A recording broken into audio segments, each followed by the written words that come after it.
সাধারণ আনসার সতেজকরণ প্রশিক্ষণ 2025-এর চতুর্থ ধাপের তারিখ পরিবর্তন করা হয়েছে। পূর্ব নির্ধারিত 9 জুলাই থেকে 22 জুলাই পর্যন্ত প্রশিক্ষণ অনিবার্য কারণবশত স্থগিত করা হয়েছে। পরিবর্তে নতুন সময়সীমা অনুযায়ী 17 জুলাই থেকে শুরু হবে সতেজকরণ প্রশিক্ষণের চতুর্থ ধাপ।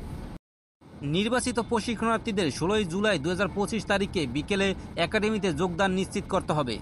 প্রশিক্ষণে অংশ নিতে হলে অবশ্যই সঙ্গে আনতে হবে শিক্ষাগত যোগ্যতা ও প্রশিক্ষণ সনদ এর মূল কপি ও ফটোকপি, জাতীয় পরিচয়পত্র ও স্মার্ট কার্ডের মূল কপি ও ফটোকপি, না দাবি প্রত্যয়নপত্র, প্রশিক্ষণজনিত অঙ্গীভূত আদেশ। প্রশিক্ষণ শেষে মূল কাগজপত্র ফেরত দেওয়া হবে। পোশাক ও প্রয়োজনীয় জিনিসপত্র: প্রশিক্ষণার্থীদের নিজ নিজ ইউনিফর্মের এক সেট, শার্ট, প্যান্ট, বেল্ট, বুট ও ক্যাপ এবং ব্যক্তিগত মালামাল সঙ্গে আনতে হবে। সতেজকরণ প্রশিক্ষণ সম্পর্কে কারো কিছু জানার থাকলে কমেন্ট করবেন।